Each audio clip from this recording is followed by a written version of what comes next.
kind of, it's a weird lifestyle for sure. Obviously, when you have people that are interested and then you have like older guys like following you with cameras, it's really awkward, all of it is. But I try to stay as normal as possible. I just try to ignore it. I usually put my head down and just keep walking, but I don't get bothered as much, and just I get to kind of have a good balance of both, I think.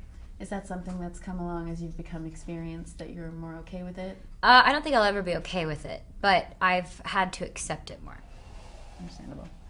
Alex Russo asks, why did you decide to go with so many different styles on When the Sun Goes Down? Because I wanted to do something different. I feel like my first album was a picture of my face and a dress. My second album was a picture of my face and a pretty dress. And my mom and I guess came up with this amazing concept of doing tributes to different eras in music. So half the photos I don't even look like myself, or would never wear the things that I put on in the album artwork. But that was just to kind of show a sense of diversity, I guess. The album artwork and the cover is like in a black wig, and it's like a 20s kind of vibe. And then I have a 30s vibe, a 50s, 70s. We do 80s. So we kind of do all of different kind of styles just to show the difference, I think. That's really cool. It's a cool idea. Twinkle and Co-Owners asks, would you walk on the moon given the chance? Why not? I mean, that would be amazing. I'd probably be terrified to be outside of the Earth, but it'd be fun. Yeah, I think I would too. Gomez Fanatic asks, what was the hardest decision you ever had to make? Probably leaving Texas.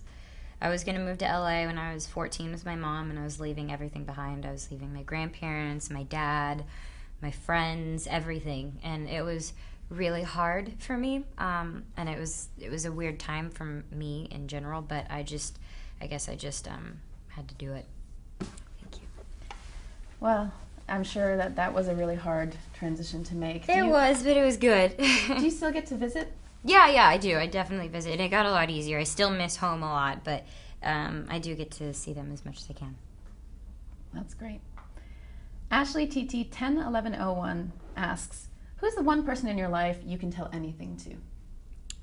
There's probably 3 people, like 3 of my girlfriends that I could tell anything to. So one of them is my cousin back home. One is my friend Ashley, and the other would be Taylor. So I feel like those are the 3 people I can tell absolutely anything to. Do you get to see them a lot or talk to them still? I do. Actually, Ashley works with me now, so Great. I'm working with one of my best friends, and my cousin flies out on tour a lot, and I try to go see Taylor a lot too. Buttercup 12379 asks, what would your life be like if you were not famous? I'd actually really want to go to culinary school. I'd love to learn how to bake and cook and have like my own little bakery back in Texas is probably what my huge dream would be. I mean, it's still one of my dreams, actually. It would be really cute to have that. That's probably what I would do. Do you watch any of those baking shows on TV? It's bad because I can't. I want to eat everything that it's like the worst channel. You just want to eat the worst channel. Everything. But I guess it inspires you to cook, so that's good. K2 Andraful asks, where do you see yourself in 10 years? Oh, man. It's a big question.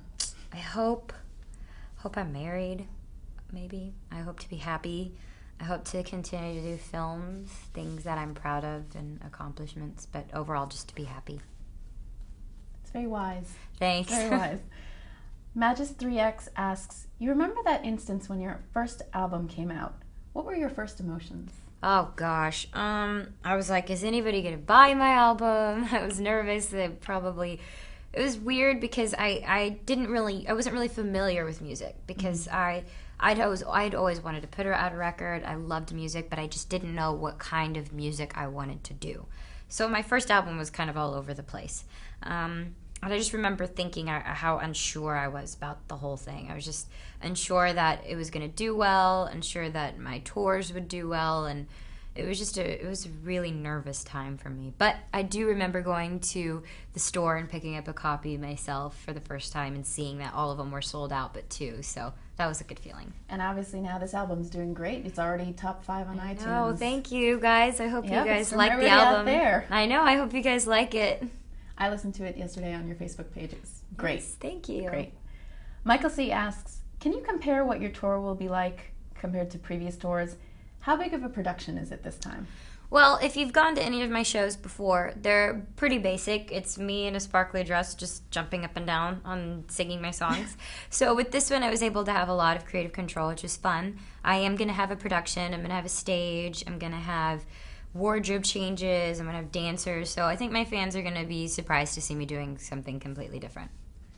Is there any song that you'd like to start with?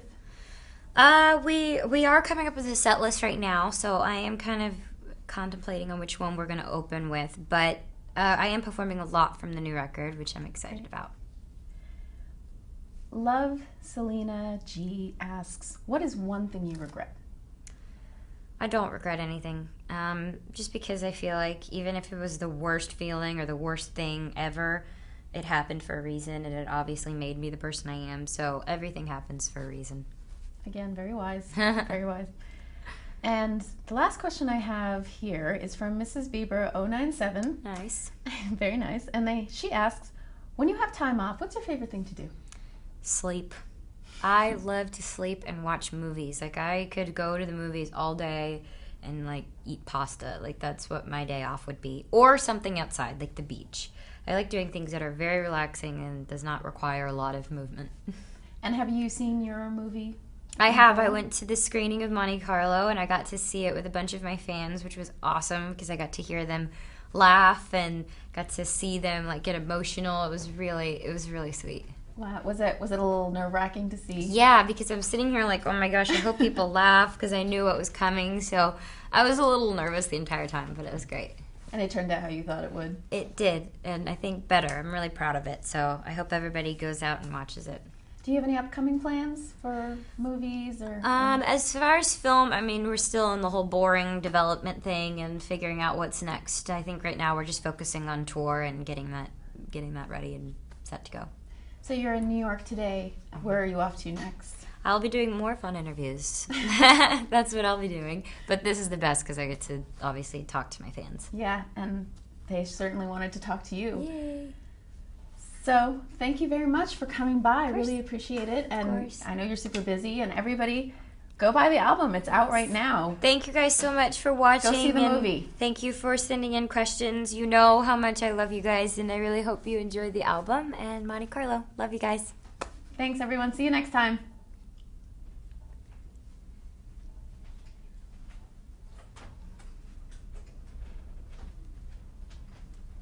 Yay. So, I guess this